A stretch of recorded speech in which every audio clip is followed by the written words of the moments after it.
A Primeira Guerra Judaico-Romana foi uma sucessão de eventos marcados por heroísmo, tragédias e mudanças irreversíveis. Esses episódios não foram apenas batalhas, mas eles podem ser considerados capítulos que moldaram o futuro do judaísmo, da Igreja e do próprio Império Romano. Vamos nos lembrar que desta guerra nascem dois imperadores. Vamos revisitar então os momentos mais marcantes deste conflito. O estopim da guerra, lá no ano 66. O ponto inicial da revolta foi o ato do governador romano Gécius Florus, que confiscou 17 talentos de prata do Templo de Jerusalém sob o pretexto de necessidades de César. Isso aconteceu ali no mês de maio deste ano de 66. Para os judeus, essa não era apenas uma ofensa econômica, mas uma violação sagrada de seu espaço mais importante, o Templo de Javé. A insatisfação, já alimentada por anos de exploração e de tensões religiosas, então explodiu. Protestos em Cesareia logo se espalharam pela Judéia. Em Jerusalém, a rebelião tomou força quando grupos como os Zelotes e os Sicários, já mencionados, assumiram o controle da cidade. As guarnições romanas foram derrotadas dentro de Jerusalém e os judeus declararam sua independência, um feito que desafiava diretamente o poder do maior império do mundo, o Império Romano. É bom lembrar que o Império Romano era senhor de todo o Mediterrâneo e aquela cidade, naquele momento, estava afrontando este gigante poder. Entre 67 e 68, nós temos as primeiras campanhas romanas. Roma respondeu com a sua máquina militar, que já mencionei para vocês aqui, era uma das maiores da história. O imperador Nero designou Vespasiano para liderar a repressão à revolta. Chegando à região com seu filho o Tito, Vespasiano iniciou uma campanha estratégica, começando pelo norte da Judéia. Cidades estrategicamente importantes como Séforis optaram por colaborar com Roma, enquanto outras, como Gâmila, resistiram ferozmente. Gâmila, conhecida como a Massada do Norte, tornou-se um símbolo de resistência. Após semanas de cerco, a cidade foi tomada em um ataque devastador. Milhares de defensores da cidade pereceram e muitos se lançaram de penhascos para evitar serem capturados. Cada vitória romana enfraquecia a resistência e preparava o caminho para o cerco final de Jerusalém. O cerco de Jerusalém foi um dos episódios mais dramáticos e trágicos da guerra. Lideradas por Tito, neste momento, já que o pai havia voltado para Roma, as legiões romanas cercaram a cidade durante meses. Dentro dos muros, os habitantes enfrentavam a fome, doenças e os efeitos da divisão interna. Em agosto de 70, os romanos finalmente romperam as muralhas. O Templo de Jerusalém foi destruído. Embora Tito tenha supostamente ordenado que o templo fosse poupado, ele foi consumido pelo fogo durante o caos. Possivelmente porque os soldados romanos estavam irritados com o tempo que eles demoraram para entrar na cidade. A cidade sagrada foi arrasada e milhares de judeus foram mortos ou escravizados. Mesmo após a queda de Jerusalém, a resistência judaica persistiu em alguns redutos, sendo o mais famoso deles a fortaleza de Massada. Localizada em uma montanha isolada no deserto da Judéia, Massada se tornou o último bastião dos Zelotes, lideradas por Eleazar ben Yair. As legiões romanas construíram uma enorme rampa de cerco para invadir a fortaleza. Quando ficou claro para os combatentes que a derrota era inevitável, ali eles tomaram uma decisão extrema. Escolheram o suicídio coletivo em vez da captura e da escravidão. Cerca de 960 homens, incluindo ali mulheres e crianças, morreram, transformando Massada em um símbolo de resistência judaica pela história fora.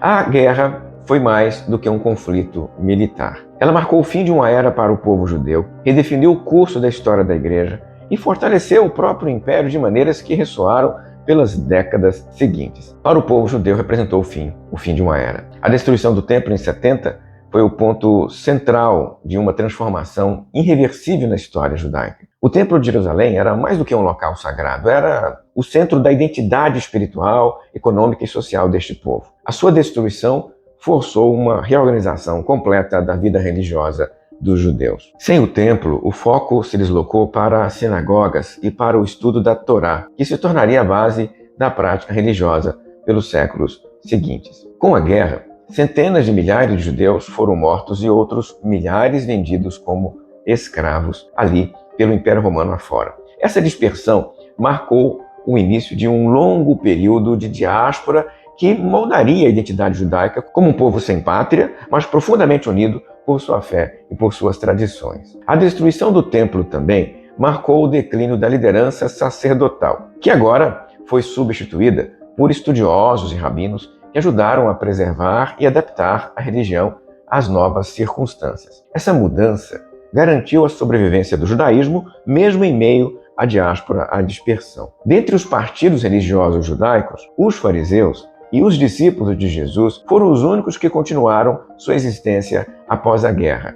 Os demais desapareceram. Saduceus, essênios, herodianos e outros mais ficaram apenas na memória e nos livros de história. Para o Império Romano, a guerra foi uma vitória não apenas militar, mas também política e econômica. O Arco de Tito, erguido em Roma, celebra a conquista da Judéia e exibe com detalhes os tesouros saqueados do templo, incluindo o famoso candelabro de ouro, o menorá. Esse documento, esse monumento histórico, se tornou um símbolo do poder romano e da humilhação dos derrotados. O saque de Jerusalém trouxe riquezas imensas para o império. Havia muito dinheiro no templo, já que ele funcionava como uma espécie de banco para os judeus. Além disso, Roma impôs o Fiscus Iudaicus, um imposto especial cobrado de judeus sobreviventes para financiar o templo de Júpiter lá em Roma. Essa medida não apenas enriqueceu o império, mas também reforçou a submissão dos judeus ao poder imperial. A vitória na Judéia consolidou a posição de Vespasiano como imperador, marcando o início da dinastia Flaviana. A propaganda da guerra foi amplamente utilizada para reforçar sua legitimidade e restaurar a estabilidade